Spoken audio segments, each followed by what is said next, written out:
Online वृत्त सेवा समरसिटी टाईम्सच्या माध्यमातून आज पुन्हा तुमच्या भेटीला आलो आहे. या भेटीमध्ये आज आपण अर्थसंकल्प आणि सामान्यांचं जीवन यावर थोडीशी चर्चा करणार आहोत. आत्ताच काही दिवसापूर्वी संसदेमध्ये अर्थसंकल्प मांडला गेला. त्याच्यावर राष्ट्रपतींचं अभिभाषणही झालं. पण मूळतः सामान्यांना या अर्थसंकल्पात काहीच भेटलं नाही. पूर्णतः निराशा हाती आली. शिक्षण आज महागलेलं आहे. शिक्षणाचं व्यापारीकरण झालं आहे.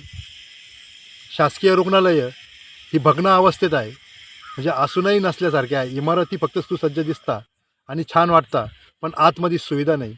साधी गर्भवती महिलांची सोनोग्राफी करायची तर त्या सोनोग्राफीलासुद्धा खाजगीमध्ये जाऊन खाजगीमध्ये सरकारी हॉस्पिटल म्हणजे सरकारी डॉक्टर खाजगीचा रेफरन्स देऊन खाजगीमध्ये सोनोग्राफी करायला लावता.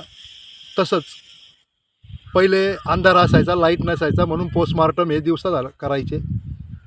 साधं पोस्टमार्टम रात्रीचं होऊ शकत नाही. म्हणजे तुम्ही विचार करा की सरकारी दवाखान्यामध्ये काय सुविधा असतील. कॅन्सरचं नाही, GBHचं इलाज होत नाही, TVचा इलाज होत नाही, किंवा किडण्यांचे डायलिसिससुद्धा होत नाही. म्हणजे सामान्यांच्या जीवनामध्ये विलाजासाठी कर्ज घ्यावं लागतं.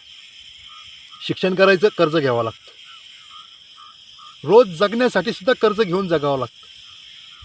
अहो, साधा प्रवास करायचा तर उद्या त्या प्रवासासाठीही नाही कर्ज घेऊन प्रवास करावा लागू. कारण विमानाचं इंधन जो सामान्य माणूस विमानामध्ये बसण्याचं स्वप्न पाहतो त्याच्यासाठी खूप महागडं आहे. त्या विमानाचं इंधनाचे भाव कमी करून प्रवास भाडे कमी केले. आणि इथं सण सूद असताना या सणासुदीला बस किंवा इतर जे नागरी साधनं आहे यांचे प्रवास भाडे वाढ केले जाते. म्हणजे सामान्य माणूस आज इतका पिळला गेलेला आहे, शेतकरी इतक्या पिळला गेलेला आहे, बांधकाम कामगार इतका पिळला गेलेला आहे का आत्महत्या करावं लागतं. आणि या आत्महत्येच्याही पुढं जाऊन जर एखादा माणूस मेला तर त्याच्या घरच्यांना सावकाराकडून 10 रुपये टक्क्यांनी, 15 रुपये टक्क्यांनी, 20 रुपये टक्क्यांनी कर्जानी पैसे घेऊन ते 10व 13व करावं लागतं. म्हणजे सामान्य माणूस इतका हतबल झाला आहे. आज खूप दुर्दशा आहे. सामान्यांच्या जीवनावर कोणी विचार करत नाही. व्यवस्था तर करतच नाही. कारण व्यवस्थेला सामान्य माणूस हा सदृढ होऊन द्यायचा नाही आहे असं दिसतं. हे सगळं घडत असताना मनात खंत व्यक्त करावं वाटते की आपण नेमके मतं देतो कशासाठी. मतं देतोच कशासाठी. शिक्षण करायचं, शैक्षणिक कर्ज घ्या. विलाज करायचा, मेडिकल क्लेम घ्या. हो, काय चाललं आहे. जर असं असन आणि जर अर्थसंकल्पात सामान्यांसाठी काही भेटतच नसन तर आपण मतदान करतो तरी कशाला. आज मतदारांनी सुद्धा विचार केला पाहिजे आणि प्रश्न विचारायला शिकलं पाहिजे. आज आपण आंदोलनं करतो कशावर, आंदोलनं केली कशावर पाहिजे. देशाला स्वातंत्र्य भेटून 78 वर्ष झाली आणि तरी आज आपण उपाशीच.